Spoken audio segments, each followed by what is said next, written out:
Laure Olga Gondjou, bonjour. Bonjour Christophe Boisbouvier.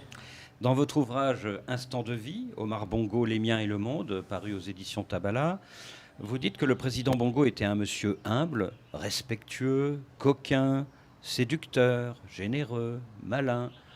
Pourquoi coquin? En fait, c'est parce que le président utilisait cette arme pour pouvoir maintenir la paix.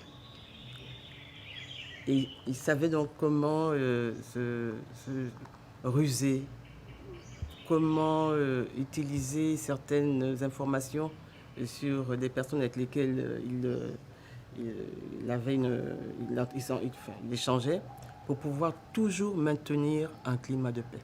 Et qu'aucun parce qu'il ne souhaitait pas couper les ponts. Quand vous dites que le président Bongo était séducteur et malin, tout le monde va vous croire, évidemment. Mais quand vous dites qu'il était humble, Oui, on a plus de mal à vous croire. non, non, c'est la vérité.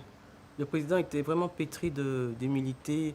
Euh, on peut pas, moi, je l'ai abordé, j'ai vécu 25 années proche du président. Et puis, je peux le dire, le président savait. Je prends par exemple un cas. Le cas avec le président Paul Mbabessol, Son opposant. son opposant. Mais si le président n'avait pas fait preuve d'humilité, vous pensez qu'il aurait sauvé la vie du père Paul Mbabessol en l'appelant, en lui demandant de quitter son domicile parce qu'il allait être attaqué? C'est faire preuve d'humilité, c'est faire preuve de souplesse politique. Avec Pierre Mamboundou, la même chose. Il a réussi à négocier avec eux. Pour moi, c'est faire preuve d'humilité. Alors vous soulignez le fait que c'était un patriote africaniste. Oui, On se souvient de son combat pour la libération de Mandela. tout à fait. Voilà.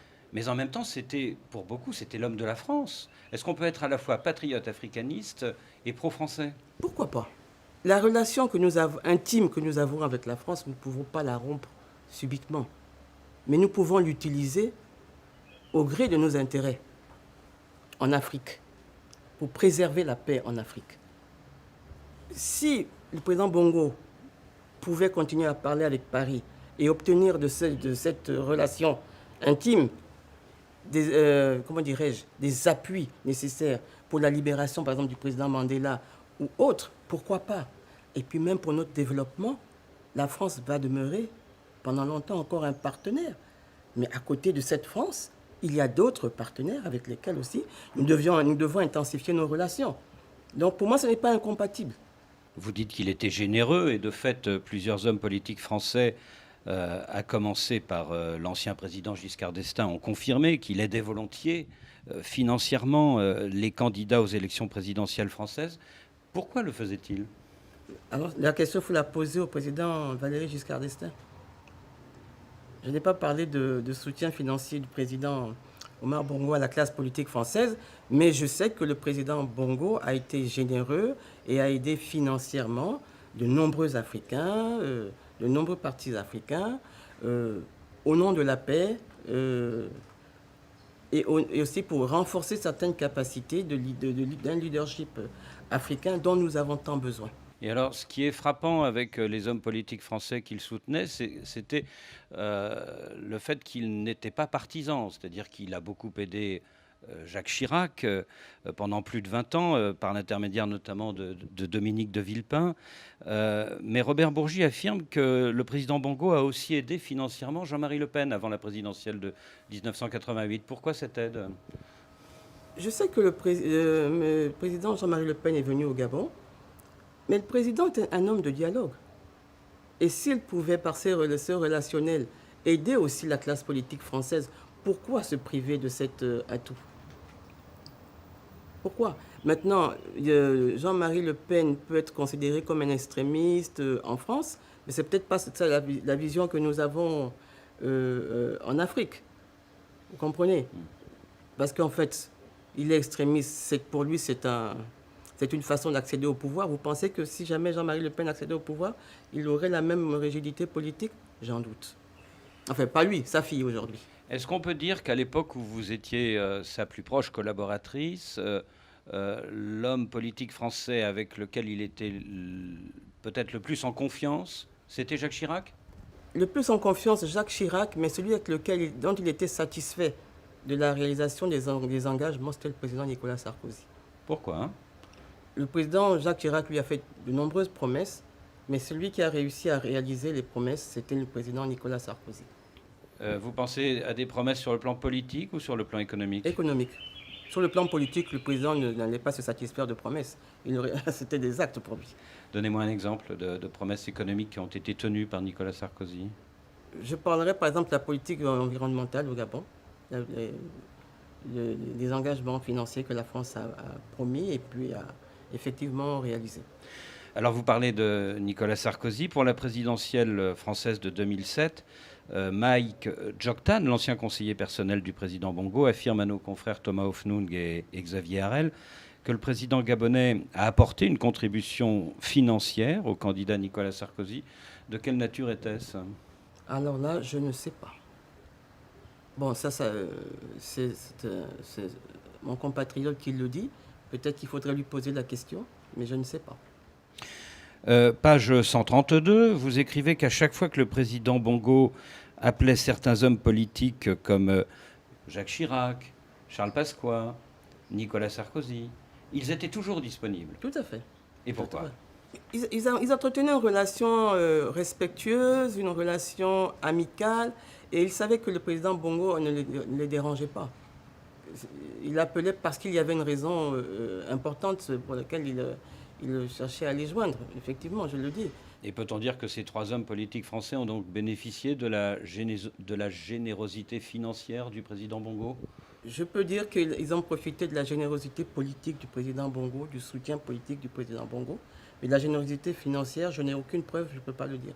Il paraît que quand un collaborateur du président Bongo remettait une mallette à un de ses visiteurs, la scène était filmée discrètement par le président Bongo pour qu'on puisse ensuite la verser aux archives. Ah bon? Non, je ne suis pas informé de cela. Vous imaginez un peu, avec la générosité du président, tout ce qu'il aurait fallu comme archive filmée? Non. Et puis le président Bongo était bien plus respectueux que cela. Et je pense que c'est vraiment un commentaire désobligeant, mais non.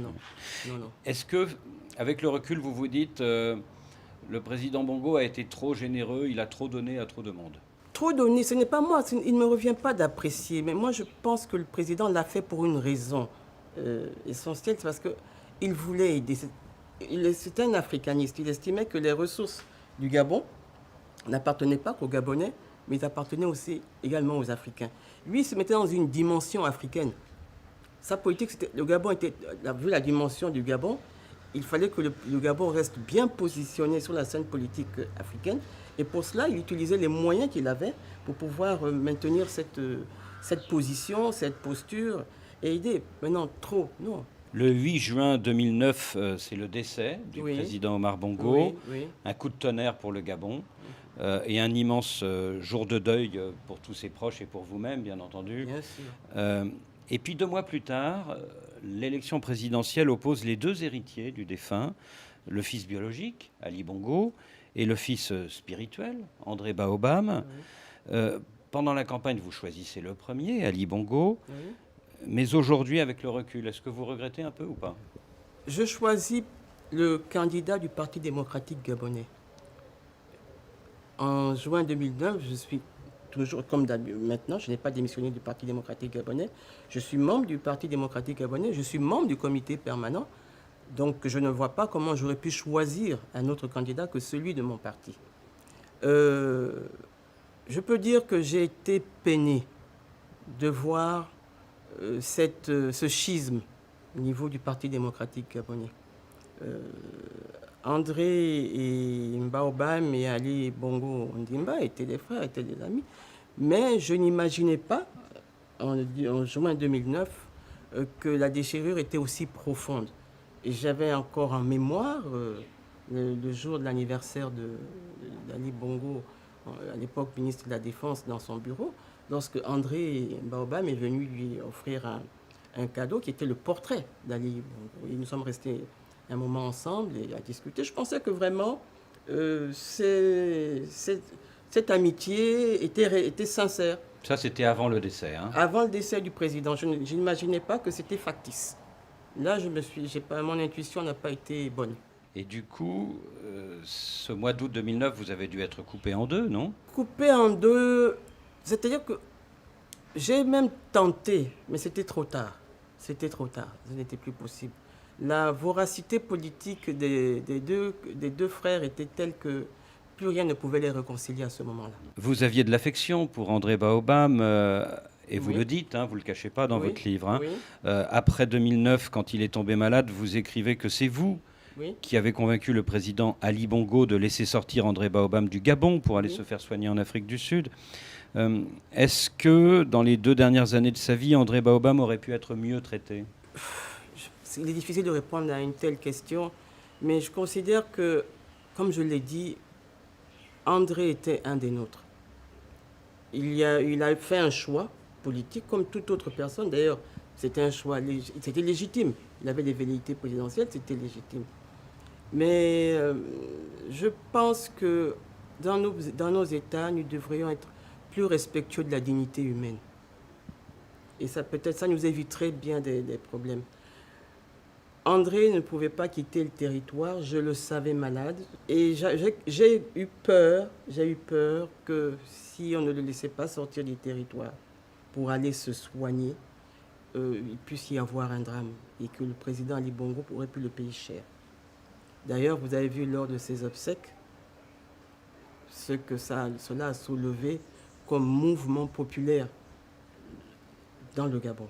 Alors vous rappelez en effet le jour des obsèques d'André Baobam à Libreville, vous rappelez dans votre livre, page 119, toute la population qui s'est massée sur le parcours entre l'aéroport et le centre-ville pour rendre hommage aux défunts, ce qui prouve combien André Baobam était populaire. Qui a vraiment gagné à la présidentielle d'août 2009? Ali Bongo. André Baobam a revendiqué sa victoire, mais que je sache, c'est Ali Bongo. Je n'ai pas d'éléments qui me permettent de dire le contraire. Non, je n'ai pas d'éléments qui me permettent de dire le contraire. C'est vrai que l'élection a été contestée. Les résultats de l'élection d'août 2009 ont été contestés, mais moi, je n'ai pas d'éléments qui me permettent de dire le contraire. Pour moi, les résultats étaient ceux qui ont été annoncés et je ne voyais pas comment la présidente de transition, Madame Rose Rugombe, pouvait dire autre chose que ce qu'elle savait, elle. Officiellement, en effet, Ali Bongo a eu 41%, Pierre Mamboundou 25% et André Baobam 25%. Mais vous rappelez du mot du conseiller politique français Michel de Bonnecorse, on a inversé les résultats. Je l'ai entendu, hein, je l'ai entendu. Maintenant, je ne sais pas comment on a inversé les résultats. Il ne le dit pas. Je connais M. Michel de Bonnecorse qui fréquentait le palais. Mais je ne sais pas. Je vous dis, c'est ce que moi, je sais. J'étais porte-parole du candidat. J'étais encore à l'époque ministre de la Communication.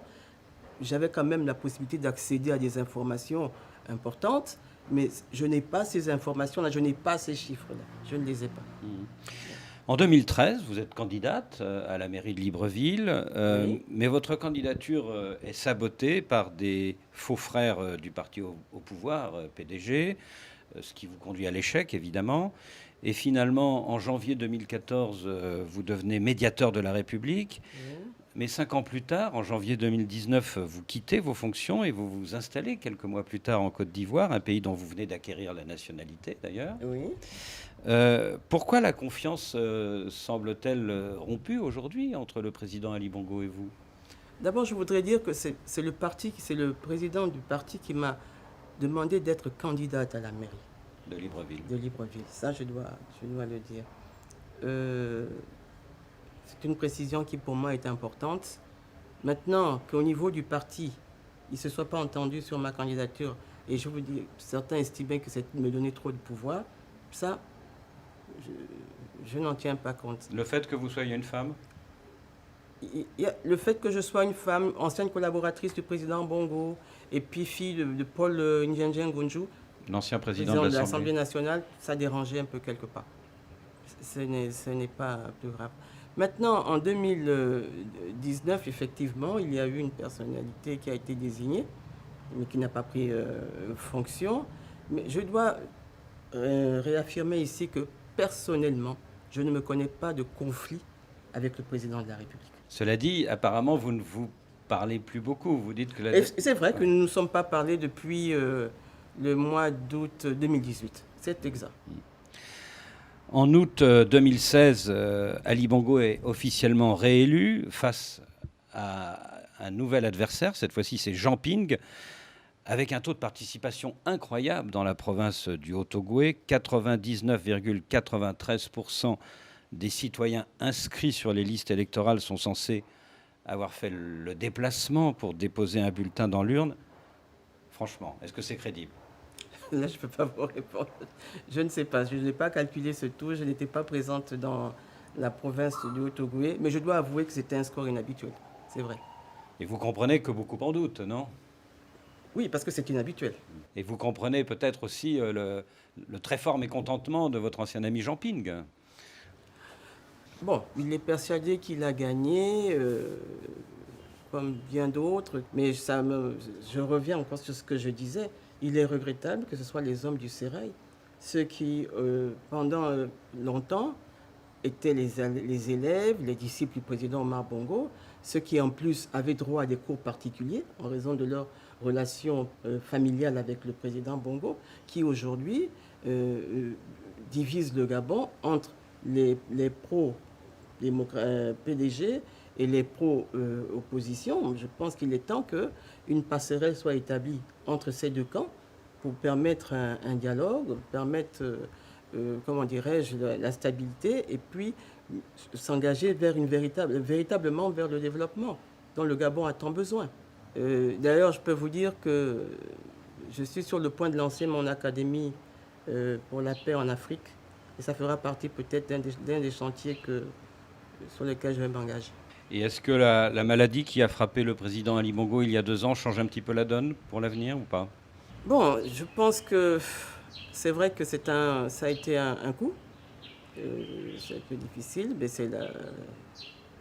et qu'il fait tout pour recouvrer sa santé.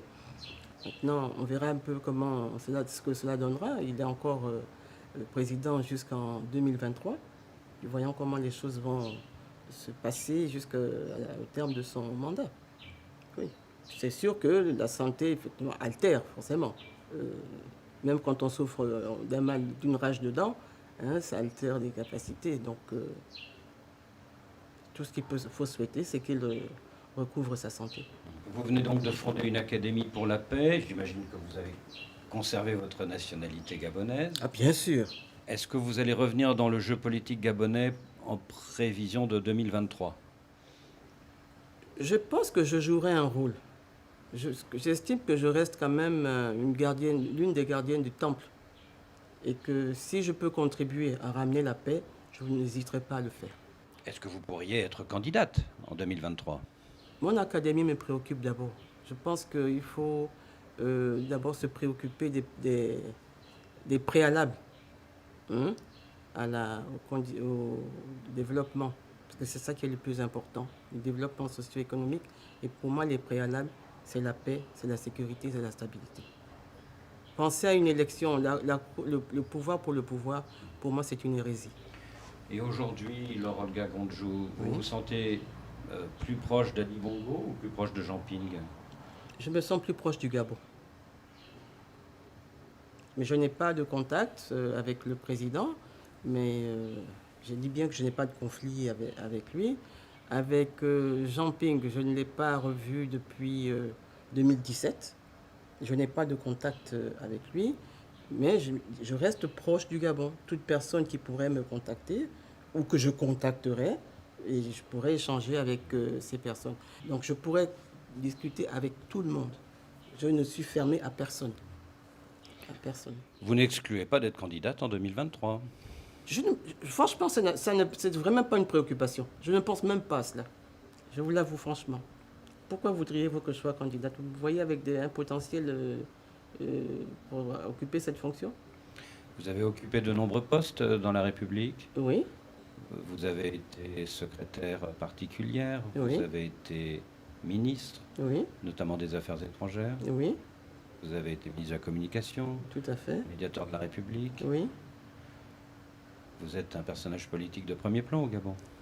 C'est vrai, mais je reste membre d'un parti et j'obéirai à la ligne que définira le parti en la matière. Le PDG, le parti Voilà. au pouvoir. Pour l'instant, je suis membre du Parti démocratique gabonais jusqu'à preuve du contraire. Un mot sur la Côte d'Ivoire, où vous vivez depuis quelques mois et dont vous avez acquis la nationalité. Du temps d'Omar Bongo, vous étiez au cœur des tractations entre le président de l'époque, Laurent Gbagbo, et l'opposant de l'époque, Alassane Ouattara. Vous avez donc suivi la dernière interview de Laurent Gbagbo à Denise Epoté de TV5 Monde. Oui. Qu'est-ce que vous en avez pensé? Je commencerai d'abord par le timing. Le choix de cette date pour parler au peuple ivoirien était une opportunité politique qu'il ne voulait certainement pas rater. J'ai retenu aussi le fait qu'il a répété à 2 ou 3 reprises qu'il était ancien prisonnier de la CPI. C'est un statut qui se donne. Mais j'ai décrypté, j'ai cru comprendre, je ne sais pas si je me trompe, mais j'ai cru comprendre que c'était une mise en garde qu'il lançait à tous ceux qui avaient des discours virulents, qui appelaient à la violence, comme pour dire, attention, si votre responsabilité est établie, vous risquez peut-être d'avoir le même sort que moi. Et j'ai retenu aussi cette volonté de dialogue après le processus. Donc il n'a pas soutenu la désobéissance civile, il n'a pas demandé de descendre dans la rue, il invite au dialogue, et pour moi c'est une lueur d'espoir.